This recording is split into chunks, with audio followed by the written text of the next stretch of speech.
JEE का first attempt, pre boards, boards, VIT triple E, regional exams, BIT SAT, JEE का second attempt, practicals, vivas, mock test, syllabus completion.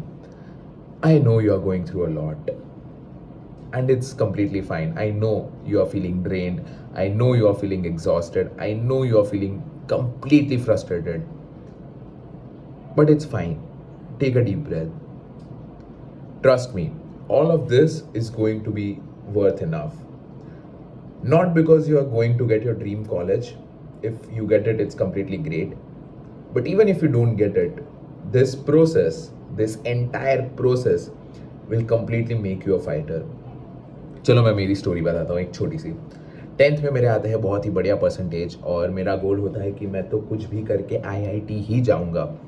और IIT के लिए मैंने पागलों की तरह प्रिपरेशन चालू कर दी, पागलों की तरह 11th में पढ़ने लगा. 11th में I scored really really well और उसी के कारण 12th में मेरे को एक अच्छी सी बैच में डाल दिया. और अच्छी बैच में जाने के बाद आई रियलाइज्ड कि जिन लोगों के साथ मैं पढ़ रहा हूँ they are way way way way better than me. पर कहीं ना कहीं मैं खुद से झूठ बोलने लगा कि नहीं नहीं नहीं मैं भी कर लूँगा, मैं तो कर ही सकता हूँ, एंड नहीं नहीं मैं किसी से कम नहीं हूँ. Well, this is good in a point of view to keep yourself better, but at the same time when you start lying to yourself you stay in your comfort zone, you lose your reality, जो मेरे साथ हुआ. And that is the reason why I couldn't crack JEE. But does life ends? No. Let me tell you my story, Avi. I am currently building my own startup. I am currently studying in Gujarat's one of best engineering colleges. I am currently working with one of the top peoples from Gujarat. I am currently handling media agencies, marketing, and social brandings of different companies. At the same time, I am the part of the most reputed club of my college. Out of like, उसमें भी 1% वाला ratio होता है. So that all of this is are not the big deal. But it's like कि अभी मैं जो भी कर रहा हूँ, all that I'm able to do is only because of JEE. अब जेई का नॉलेज मेरे को यहाँ पर काम नहीं आ रहा, but the efforts that I put in, the process that I enjoyed was the main thing, and that is what that really matters, right. तुम्हारे हाथ में नहीं है कि तुम आईआईटीएन बनोगे कि नहीं, या तुम नीट क्रैक करोगे या नहीं, बट जो तुम्हारे हाथ में is your enjoying the moment. What is gone has gone, what is going to come it's not in your hand, but जो तुम्हारे हाथ में that is the present. So ज़्यादा ओवर थिंक मत करो, don't think much. Believe in yourself, trust the process. If you think that you can do it, you can definitely do it. And at the end it's just an exam. उसको इतना दिमाग पर मत ले लो.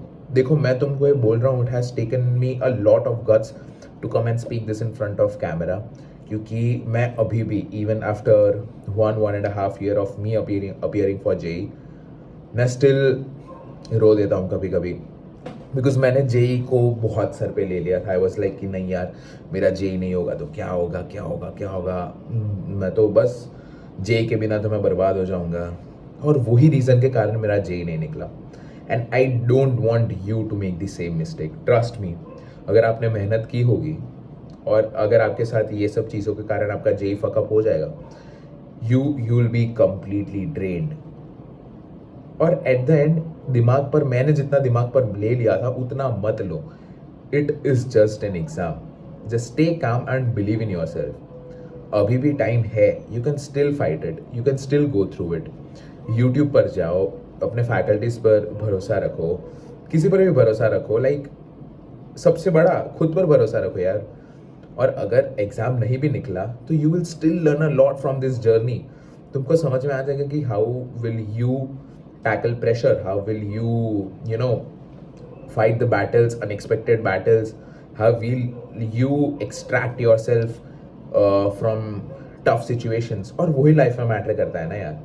JEE तुम्हें कुछ भी बनाए या ना बनाए, एक फाइटर ज़रूर बना देगा. And that is the thing. Krishna भी कहते हैं कि कर्म करो, फल की चिंता मत करो. तो मत करो फल की चिंता. अगर तुम आउटकम ओरिएंटेड रहोगे तो कभी भी तुम्हारा जो गोल है वहां तक नहीं पहुंच पाओगे. See, believe in this 2 things. Number 1 is it is always process over outcome. जितना ज़्यादा प्रोसेस एंजॉय करोगे उतना ही तुम खुश रहोगे और एंड में खुशी मैटर करती है बिकॉज आउटकम आ गया बस, तो फिर वो फुल स्टॉप आ जाएगा कि यार ये हो गया, अभी आगे क्या। बट अगर तुमने प्रोसेस एंजॉय की होगी तो वो लर्निंग्स तुम्हारे साथ पूरी लाइफ रहेगी। And second is execution over ideas. तुम कितने भी प्लान्स बना लो, तुम कितने भी टू डू लिस्ट बना लो, तुम कितना भी टारगेट बना लो, जब तक तुम रगड़ोगे नहीं तब तक वो नहीं निकलेगा। मैं ये दोनों जगह पर लैक कर रहा था और मुझे 1 साल लग गया ये फिगर आउट करने में कि मैंने क्या क्या गलतियाँ की। और मुझे ये वीडियो बनाने के लिए it is a really tough task for me because it's always tough. भले मेरे वीडियोज़ को इतने देखता नहीं होगा, बट द थिंग इज़ कि if I'm coming and speaking it up in front of the camera, it's really tough for me. But what matters is just believe in yourself. I believe in you. You believe in yourself. Trust God and stay consistent with the process. Because at the end, it's not the journey, it's the process. And trust me, you'll do it. And even if you don't do it, everyone is still proud of you. All the very best.